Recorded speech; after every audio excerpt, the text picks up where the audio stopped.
garaad xaaladda magaalada Laascaanood nooga waran. Catooshow magaalada Laascaanood xaaladeedu waa magaalo saaka lagu soo duulay iyadoo u diyaarsan inay soo gabagabaysato shirweynaheedii ay ka tashiga ahaa qodobadeedii iyo dadkeedu ay sugayeen waxgaradkii culimadii cuqaashii iyo simadoodu waxay u soo gudoomiyeen in saaka loo sheego iyadoo warkaa lagu tukaday salaadii subax diyaar loo yahay shirki in loo dhaqaaqo yaa weerarka waxaa soo qaaday maleeshiyaadka Somaliland ee awalba magaaladan duulaanka iyo gardarrada ku joogay. xabadda yaa riday yaa bilaabay xabadda saaka. xabadda maleeshiyaadka Somaliland ay salaadii subax ku soo bilaabeen ilaa iyo hadda waadiga in la maqlayaan u malaynaya way ka dhacaysaa magaalada duleedkeeda dadkii magaaladuna way iska difaaceen ilaahay dukuroon yahay banaanka yaa xabaddu ay ka dhacaysaa magaalada way ku hareereysan yihiin hareereynta kaliya maaha ee magaalada waxay la dhacayaan madaafiic iyo hoobiyayaal dhowr guri bay ku dhaceen caruuraa ku dhintay iyo dad waayeela ilaahay hadduu kuu roon yahay guryaha ku gubtay meeshan waxa ka socdaa waxa weeye kalarkoodii dhabta ahaa ciidamadani sababtay meesha u joogeen yaa muuqanaysa marka waxa weeye waa shaki kama jiro cidda weerarka soo qaaday iyo cidda gardarrada ah maxaa yeelay annagu maanta dee shirweynaha iyagii baanu soo xidhanaynay garaad laakiin waxaa laidinku eedeynayaa inaad idinku bilowdeen dhinaciinna ciidanka dadka deegaanka ee magaalada Laascaanood joogay maalmahanba ayaa xabadda bilaabaa la leeyahay maanta maraad hadashayna dagaal baa toos ugu baaqday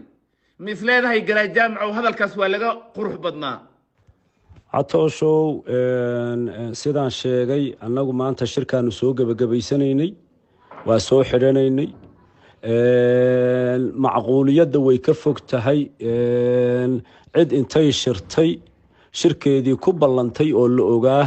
inaanu maantadan shirka xidhanayno inay weerar qaado waxaa macquuliyadda aada ugu dhow in ciddii diidanayd shirka ay weerarka soo qaado carqaladayso nasiib wanaag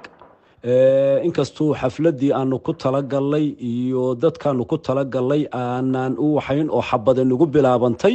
haddana shirkii baaqii iyo go'aamadaanu ka soo saaray waxaanu ku adkaysanay in aanan masiirkayaga nalaga carqaladayn oo xabadana lagu soo riday iyo dad la laayay iyo dhiig la daadiyey ayaan u joogsan go'aaminta dadka iyagu wax ay doonayaan idinka ciidanka aad magaalada soo geliseen garaadadiina dhaqanka waxa la sheegayaa inaysan ahayn kuwa habaysan oo beela ahaan loo soo ururiyay garaad soo kama fiicneen ciidankaas inuu noqdo kuwa nidaamsan. ciidamada aanu la soo galay waa ciidamo dhisan oo waad arkayseen maalintii dhaweyd siday dadka amnigooda u sugayeen siday wadooyinka u taagnaayeen waxay u joogaana waxa weeye waa ilaalinta annaga iyo dadka nala socda iyo dadkooda ay u yimaadeen. mas'uuliyadda dagaalkan yaa qaadaya garaad jaamacow. Catooshow mas'uuliyadda maanta Laascaanood dhibaatada ka taagan ninkii ku soo duulay markii hore haddeerna saaka ku soo duulay dadkeeda qaadaya. garaad inta badan waxaa lagu tilmaamaa adiga shakhsi ahaan garaad jaamac ahaan inaad tahay nin mayal adag oo hadal adag weliba marka uu hadlayo muddana waad ka maqneed Laascaanood oo mowqifkaaga wuu cadaaba. anigu mowqifkaygu waa cad yahay waa run hadalkaygu waa cad yahay waa run waxa uu ku cad yahayna waxa weeye walaalow gurigayga anaa ka talinaya iidaa walaalow dhibaatadaada iyo dad xunkaaga aad guryahayga dhex keentay iiga kaxee maanta anigu hadalkan iri hadalkii cid walbaaba oran lahayd weeye dadkiina difaacda diintiina difaacda dadnimadiina difaacda walaalkaa oo lagugu hordilayo hadaawanin cadowgan kugu soo duulay haddii uu ku adkaystay inuu dhiiggaaga daadiyo xaq baad u leedahay sharciyan iyo caqliyana iska celi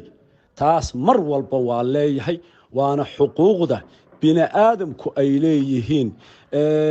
waana jihaad nabi maxamed calayhi salaatu wasalaam baa yiri man maata biduuni maalihi wa cirdihi wa diinihi fi sabiilillah fi jannah waan jannaanu ku doonanaynaayo dadka iyagu ay ku doonanayaan inay diintooda iyo dadnimadooda iyo dadkooda iyo duunyadooda difaacanayaan xaqna way u leeyihiin ninka gabiley iyo hargeysa iyo berbere ka yimidna maanta laascaanood ku dhimanayana meesha uu ku dambaynaya waa la garanaya garaad soo ma jiro ciidan dadka deegaanka ah oo dhinaca Somaliland ka tirsan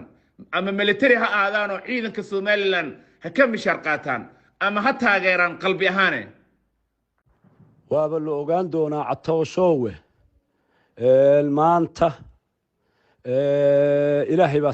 sacag goray ilaah baa kala soocay maanta ama ha ka mushahar qaadan jiray ama yuusan ka mushahar qaadan jirinna dhinaca iyagu ka dagaalamaya maanta dhinaca kale sooc reer Sheekh Isxaaqa waa ka dagaalamaya sidaasaa laynku u jeexan yahay nin dhulbahanta ah oo dhinaca kale ka soo jeedaana ma jiro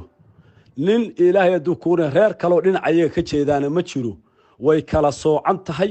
laba reer baanu maanta isku dilaynaa oo isaaq iyo dhulbahanta ah wiil dhulbahanta ah oo safka isaaq ku soo jira oo annaga xabad nagu soo ridayaana ma jiro garajaamacow eedaha Somaliland ay jeedinayso horeyna u sheegtay maantana ay ku celisay waxa ka mid ah in halkaasi garaadyo nabadda diidan ay hawshan halaynayaan sidoo kale Somaliland waxay tiri qolo xag jir ah oo argagixisa ayaa ka mid ah ciidanka laascaanood ku jira arrinkaas maxaad uga jawaabaysaa catooshow dadka kibra baqiyanka iyo kibirka iyo nooca fircoon oo kala noqda yaa lagu yaqaanaa in ay victimska dadka ay dhibaataynayaan inay eedeeyaan iskala weynaada inay qirtaan dambiga ay ku jiraan oo yiraahdaan waanu khaldannahay khalad baanu ku jiray raallihana laga hadalna laga baxo dhaqanka Somaliland ku dhaqmaysaana maanta waa dhaqanka marka la yiraahdo war naga daaya dhibaatada war xumaanta joojiya war guryaha iyaga nooga baxa inay yiraahdaan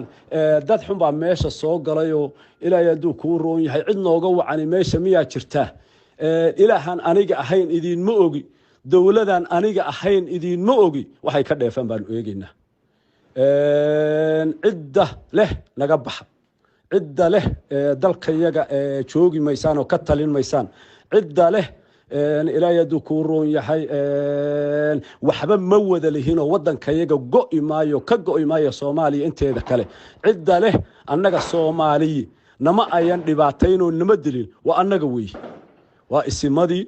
waa culimadii waa waxgaradkii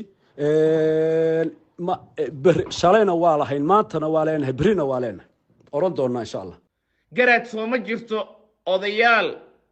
horay Somaliland goon istaageeda u saxiixay kuna qanacsanaa in Somaliland ay ka go'do jamhuuriyadda Soomaaliya inteeda kale catooshow ma ogin annagu odayaal dhulbahanta ah oo dadkan ay wakiisheen oo u soo seexay kala go'a ummadda Soomaaliyeed waa arkaynaa qoraal fake ah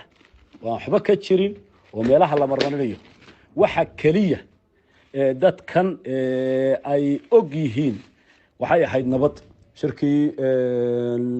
burco wuxuu ahaa nabad baa la wada seexday nabadiina iyaga ka baxay oo dawaatan maanta iyaga soo duulay inta wax dhaafsiisan oo loogahay ma jirto Somaliland malnihin waa masiiri waa eray masiiriya cidna ku raali gelin mayno cidna uga hamran mayno waa noloshayadii waa xaq aanu leenahay sida dadka gobolada Hargeysa iyo Togdheer degan ay u leeyihiin Soomaaliya uga go'aynayo si xaq darra u leeyihiin yaanu xaq u leenahay inaanu yiraahno anagu meeshaanu doonaanu ka tirsanaanayna Soomaaliyaanu ka tirsanaanayna ilaahay hadduu ku roon yahay bari baa Ingiriis inuu wada gumaysan jirayna xaqaasi nagama qaadayso wahagaag go'aanada aad soo saarteen saaka waxa ka mid ah inaad hoos tegaysaan jamhuuriyadda federaalka Soomaaliya dastuurka Soomaaliyana uu idin ogol yahay bal arrinkaasi qeexid dheeri aan naga sii atooshow waa sidaad u sheegtay go'aamadii ka soo baxay shirweynaha ay ka tashiga ahaa haddeer muddada ka socday magaalada Laascaanood beelaha dhulbahante fiqishinni iyo gabooye waxaa sal u ahaa deegaamadani inay noqdaan deegaamo si toos ah u hoos taga dowladda federaalka deegaamada SSC Khaatumo taasna arrinkaasina waa arrin dastuurku uu xaq u siinayo ummadda Soomaaliyeed ciddii sidaa danaynaysa inta ay arrin ka ballaaran samaysanayaan arrinkan ah inaad Soomaaliya iyo dowladda federaalka hoos tagaysaan ma isla ogtihiin dowladda Xasan Sheekh iyo Xamza Cabdi Barre waxaan u malaynayaa arrintaasi inayan u baahnayn fasax in looga qaato madaxweynaha iyo cid kale waa arrin dastuuri iyo xaq loo leeyahay insha Allahu tacaala waxay iyana xaq yeelanayaan inay ka jawaabaan marka uu hortago